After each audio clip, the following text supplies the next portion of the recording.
ఒక నిజమైనటువంటి నిబద్ధతతో కూడినటువంటి 72 గంటల నిరాహార దీక్షను నేను చేయబోతా ఉన్నాను హైదరాబాద్లో 4, 5, 6 తారీఖున ఆగస్టు 4, 5, 6 తారీఖున నేను ఇదివరకు ఎట్లా అయితే అంబేద్కర్ విగ్రహ సాధన కోసం 72 గంటల నిరాహార దీక్ష చేశానో బీసీ బిల్లు సాధన కోసం కూడా రాష్ట్ర కేంద్ర ప్రభుత్వాలపై ఒత్తిడి పెంచడానికి మన తెలంగాణ రాష్ట్రంలో బీసీ బిడ్డలకు ఎంత అవసరం ఉంది బీసీ బిల్లు అనేటటువంటి అంశాలని ప్రపంచానికి తెలియజెప్పడానికి తెలంగాణ జాగృతి అధ్యక్షురాలుగా తెలంగాణ బిడ్డగా ఒక సోదరిగా నేను నిరాహార దీక్ష 72 గంటలది 4, 5, 6 ఆగస్టు నాడు చేయబోతా ఉన్నాను.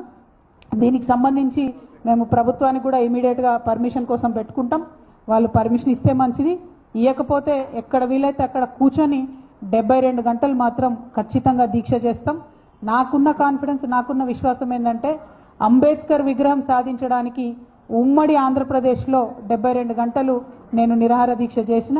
ఆ తర్వాత అనౌన్స్మెంట్ వచ్చింది, కిరణ్ కుమార్ రెడ్డి గారు ఆనాడు ఒత్తిడికి తలొగ్గి అంబేద్కర్ విగ్రహాన్ని అసెంబ్లీలో పెట్టడం జరిగింది. అదే పంతాను, అదే గాంధేయవాదాన్ని, అదే ప్రజాస్వామిక పరిధిలో మేము నిరసన తెలియజేస్తాం, అవసరాన్ని తెలియజేస్తాం. బీసీ బిల్లు ఎందుకు రావాలన్న అవసరాన్ని, మా నిబద్ధతను ప్రపంచానికి చాటుతామని ఈ సందర్భంగా మీ అందరికీ కూడా నేను తెలియజేస్తూ